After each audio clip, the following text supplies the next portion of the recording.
Hello and welcome again here for a short comparison of the sizes and the screens again of the reMarkable Paper Pro against the reMarkable 2.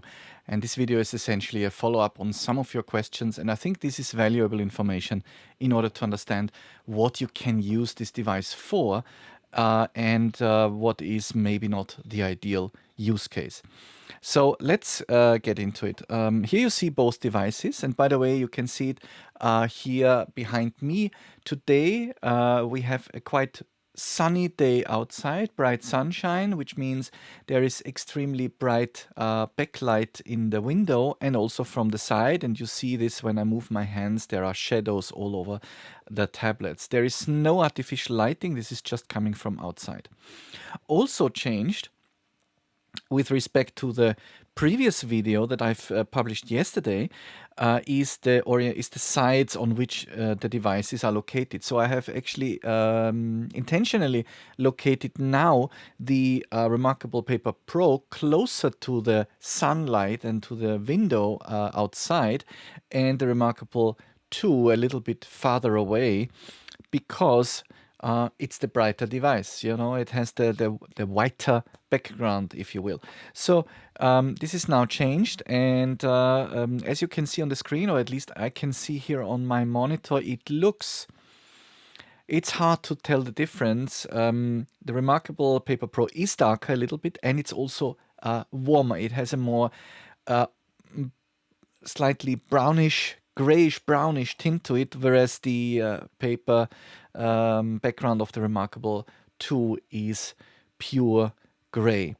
Now, one of the major questions that I've been asked, some in some comments, but also from friends of mine, and in real life, yeah, not only over YouTube, is how this does compare with a real printed page, because it's about reading large format ebooks or annotating large format ebooks. Now, what I have here is an article, and you can see I can easily cover that.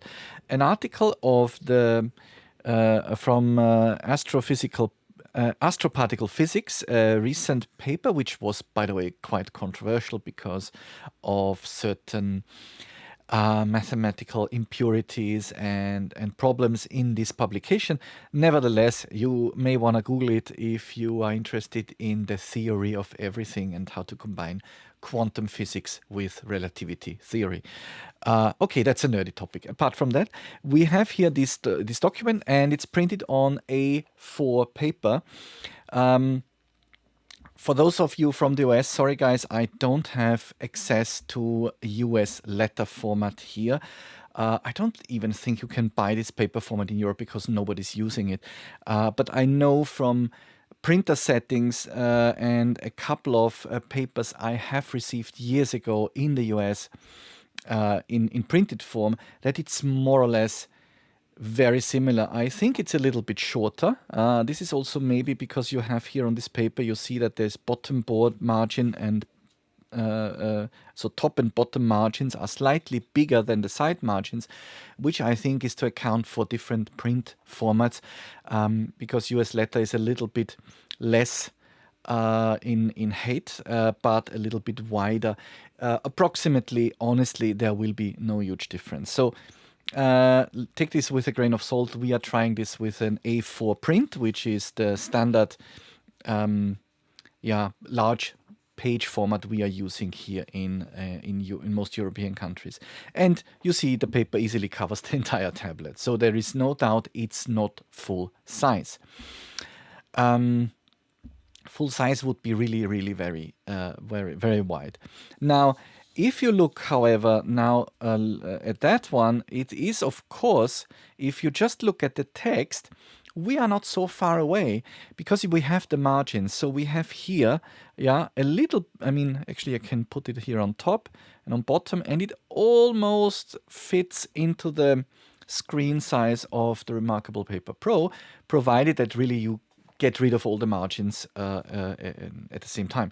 And then if you look at the width of the publication, you also see we are not so far away. So with a decent cropping of the outside margins, we could probably fit it into this tablet screen and comfortably read it. However, looking at the reMarkable Paper Pro, of course it does work, yeah, but I am not so sure if it is good for the eyes, because as you can see already here, the text is quite small on these documents. In any case, what you can do, and by the way, this is an offering that the Onyx Books devices have in their Neo reader, is automatic cropping of the edges. Then they have also text reflow. However, from my experience, that always leads to a very awkward formatting of the text. Yes, if it's, imagine you have a page in PDF which is just text and the reflow works, but if you have it like this and pictures and blocks and columns, then it is really hard. But what you can do, of course, is put the device in landscape format and then read it comfortably. And this is something you can do on all the devices. So let's get started. And here are these papers. Now we have them both, and here you can see, okay, this is really, let's compare first on this side, and let's try to compare these two paragraphs here. Yeah, it is significantly smaller. To be honest, I'm obviously not directly looking with my head over the devices, otherwise you would see my head because here's the camera. But from, I don't know, 50 centimeters away, maybe. And it is readable for me because my glasses are okay for me, so it works, but it is not very comfortable. And I wouldn't do this for a long time, because I think it is definitely the best recipe to get headache soon if you're reading like that. Honestly, looking at the Paper Pro, that is significantly better. I still see that we have here some sort of shrinking, and it's not exactly the same. Let's try to align the lines. Yeah, it's almost as if, yeah, this is 2 lines longer, more or less, than this one. And of course you have this proportionally. But it's okay-ish from my perspective. It's okay-ish to read. Now, let's get into some settings, because that's also interesting for you to see. You can adjust the settings, fit to width, fit to height, and custom. And I think in this case, we have to go custom. Just have in mind, and we are doing this on this document here, that here is also the page number. So you are mistaken if you try to cut it here just below the last line of this footnote or footer, then you may be cutting off the page number on the next page. However, you can now discuss, because the reMarkable tablet shows the page number. So maybe we are taking this into account. Now I'm starting here on the reMarkable 2 and trying to adjust this and going down.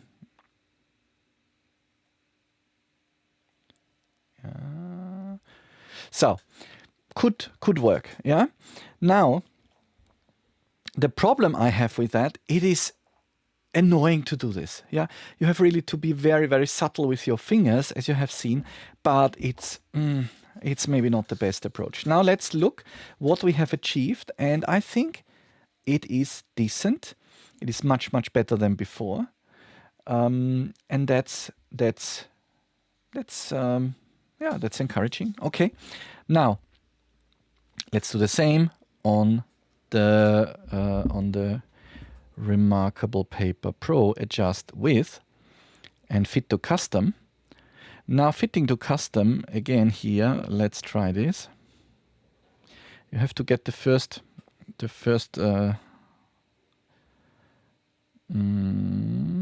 so now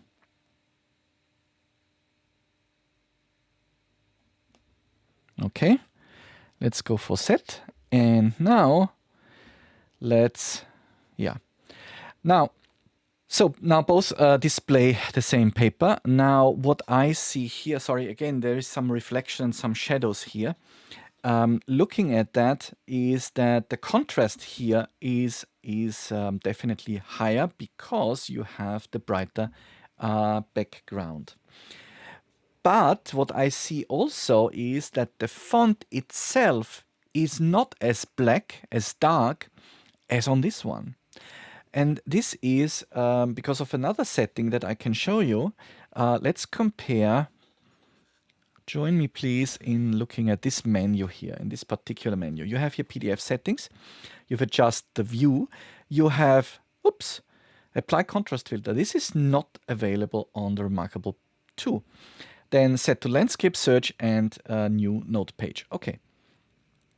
And that is exactly what makes a difference. It's set to automatic. In this case, I have checked. It does recognize that there is, this is a text page and it increases the contrast. This is a feature where now all the Onyx books owners will say, yeah, of course I can set contrast and all these levels individually in the e-ink center. Yes, you can. Again, this is a very limited functionality. This is supposed to be the just works approach to make it quick and easy for people to work with it. By the way, the sun is now behind a cloud. You may see that in the background, and we also see that the tint or the you know, the video colors have slightly shifted to blue, and I'm not going to correct this because it is as it is, and I think we leave it now for this video. Again, here on the left, on the right side, you see now the maximum you can do with the reMarkable 2. It is absolutely not bad, but this is the maximum size you can go for without shrinking, without truncating the text. Let's again compare that with the real text. For me, it is readable. It depends on how old you are, how good your eyesight is, and then you can decide if this is okay for you or not. I mean, for my father, who is 80 years old, even that text is already a little bit small. And you know, for there are books for elderly people which larger print sizes. So maybe it depends really on your age, on your eyesight, if you can and want to read this for a longer period of time. Here, it is actually, yeah, it is negligibly smaller than on the real paper. And the font is darker. So you have that. We have been talking a lot about contrast in the recent videos, but if you consider the contrast is not only the background, it is also the foreground, yeah, and it's the difference between these two color levels or darkness levels, then this has higher background color, so less background tint, and is closer to white, and this is close to white. But this has also lighter text. So the black level is a little bit more grayish, and I would say the difference is, yeah, I cannot really say that this has a bigger difference between background and foreground than this one, because this is again darker to read. However, you may now say that this is more pleasant to read because it's more on the grayish neutral side than this one. And again, if you're only concerned about text, like pure ebooks, novels, fiction, yeah, then maybe you are really better off with a reMarkable or an Onyx device, which is perfectly optimized for dark text on white background. And then it's maybe the Onyx Go 10.3 is maybe your go-to device, or your Palmer if you want to go small. But honestly, this is perfect for reading. So the question I've been asked, is this something for your academic career or academic work, your studies, if you want to read scientific papers? Well, Elsevier is a big publisher, and these are standard articles, and this is how it looks in print, and this is how it looks on the reMarkable Paper Pro. There you have it. I think it is absolutely possible. And have in mind that these two operating systems are not absolutely identical, because this apply contrast filter is a setting which is absolutely simple for the layman, yeah, compared to the e-ink center on the Onyx devices. But it allows you to increase the contrast a little bit and optimize more for text, or to optimize more for images, and in the best case leave it automatic, because it does recognize here is more text, and in other books, when you have a lot of images, it does recognize that it is very image heavy, and then you can really you can trust this setting. But sometimes you see that there is a lot of text and images mixed, and the images are very dark and sometimes too dark. Then go into the setting and check and turn off explicitly the contrast filter. It doesn't really make a huge difference for the text, slightly, but your pictures will profit a lot. What we can look into this as well is, if you're interested still in the reMarkable 2 and also Onyx devices, I don't have it now here with me at the moment. Let's set it to landscape. And now, if you go for landscape, and again, you can of course stretch it to a very wide side, and I'm now going, sorry, a little bit overlaying it here. And when you compare it now, then you can, even on the reMarkable 2 and on any of the, let's say 10 to 11-inch devices like the Onyx Go, you can go as wide as it is here, or even, I think this is even wider. Yeah, well, it's actually a little bit bigger than this one. Again, what you see is that here the text is, this is really black on white, because this is a color laser printer and it has an explicit black pigment. So this is black on white, and this is dark gray on light gray. Yeah. So of course there is a difference, but still I think this is decent. You will have more contrast on the Go devices, and you have even more contrast on. And please apologize me for a second, because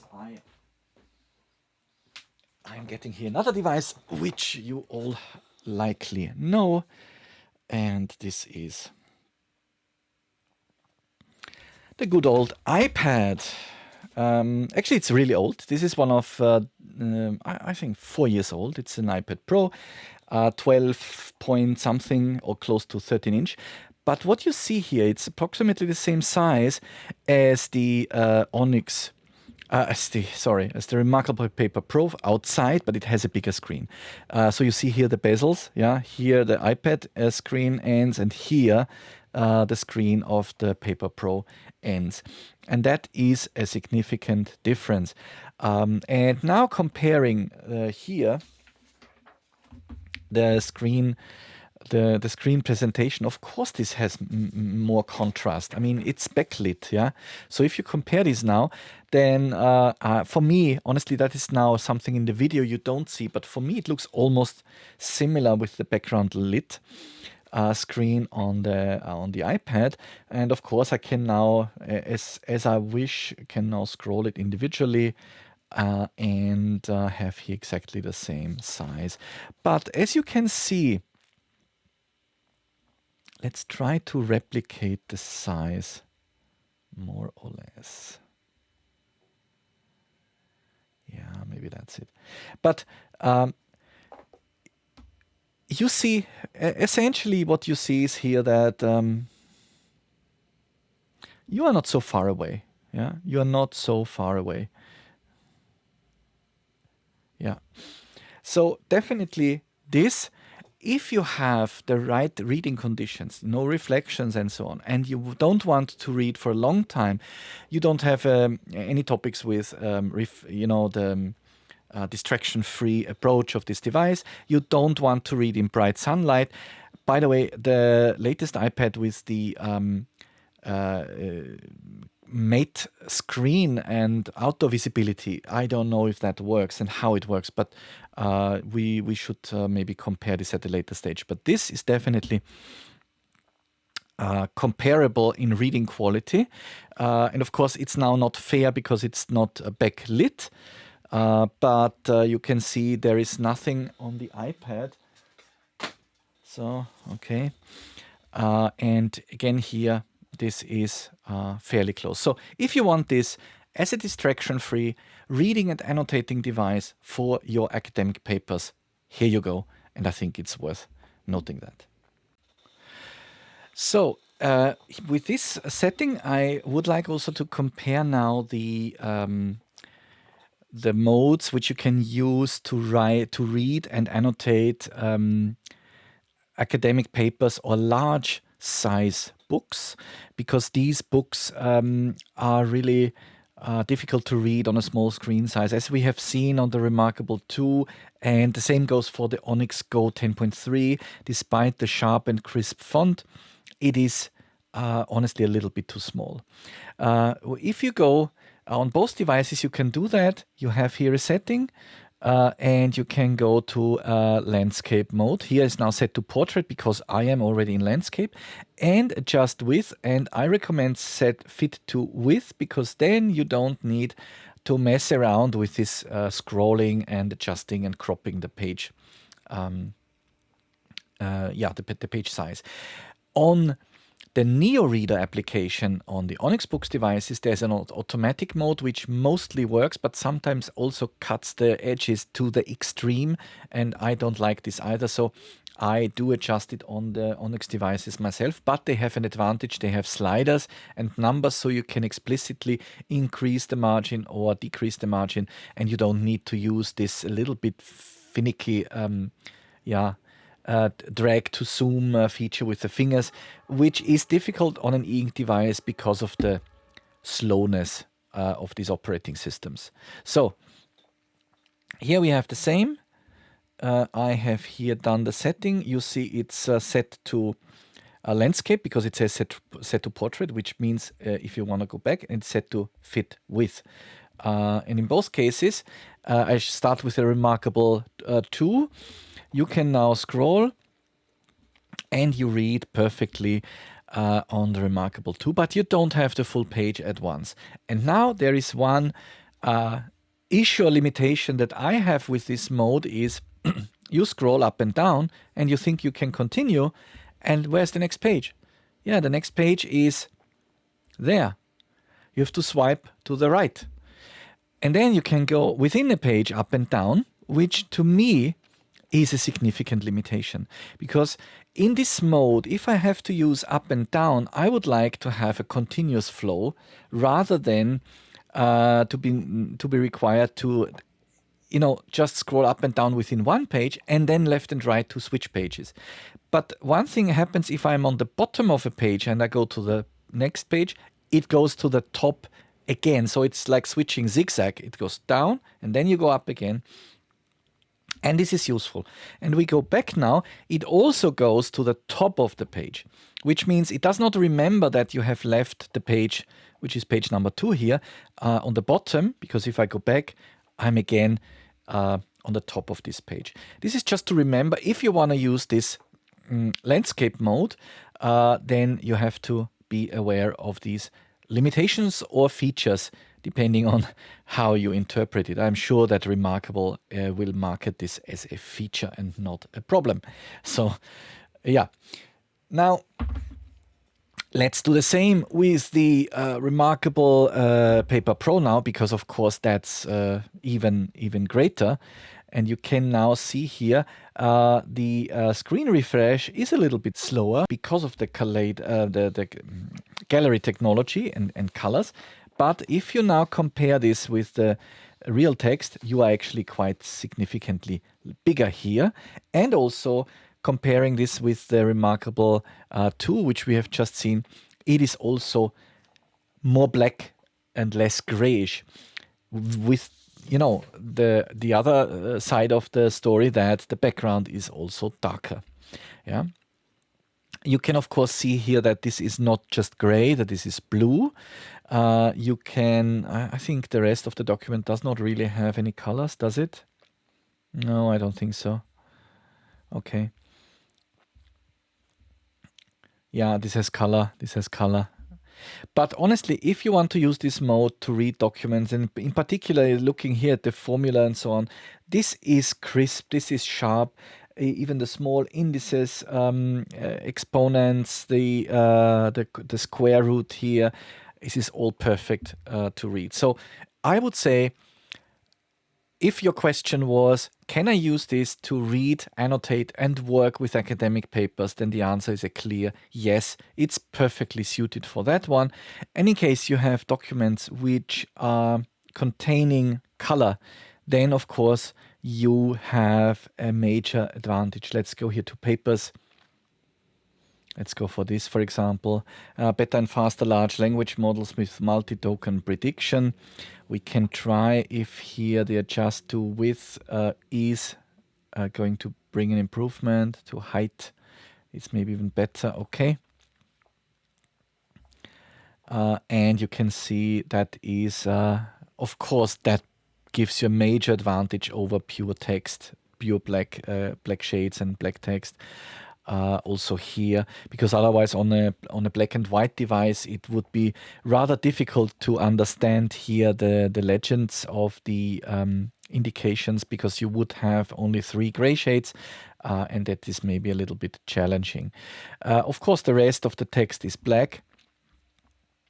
And yeah, but you see also that in these not too big PDFs with not, huge amount of photos, sorry for that, it is absolutely fast and you have a joy of reading these documents. One thing I would like to add here as well, because that has been a question or a point of discussion between Kaleido 3 and gallery devices. In a Kaleido 3 device, you have, on the Onyx devices, you have first of all a darker background than here, and you have a higher resolution on the most modern devices, like 300 ppi for black text, crisp, sharp, and perfectly readable. But because of this RGB layer on top of all the pixels, the resolution of the colors is half only. It's only 150 ppi. Now on this device, they've decided to go for a different technology, which is not the RGB layers on top of a de facto black and white screen, but they use color particles throughout the entire e-ink screen, and which is much more technically challenging and also more expensive. But you have the same resolution for everything. So the resolution here is slightly lower than on the latest Onyx devices. It is about 229 ppi, if I'm not mistaken. I would say this is not a big difference. You see it if you are going very close, but when I look at it in a normal reading distance, honestly, for me, it's absolutely fine. And the advantage is you have this for color as well. So if you go and scroll, I think this is not a maximum. No, you still get a little bit. You see how crisp and sharp the color boxes and blocks are. And that is definitely something which is a differentiator between the Gallery 3 display, which you find here, and the Kaleido display, which you find on 90% of the other e-ink readers, except one Pygmy, which we have already covered, and which you find a lot of reviews on YouTube as well. So that's about reading on this device and dealing with academic documents. And from my perspective, it's absolutely perfect. I hope you found this review useful again. So I hope you found this comparison and this clarification of a couple of aspects of the usability of the new reMarkable Paper Pro as useful as some of my other videos. Many thanks for all of your comments, and I hope that you are receiving your devices, if you have ordered some, as soon as possible and you enjoy them as I do. Many thanks for watching. Please like and subscribe, and I'll see you soon.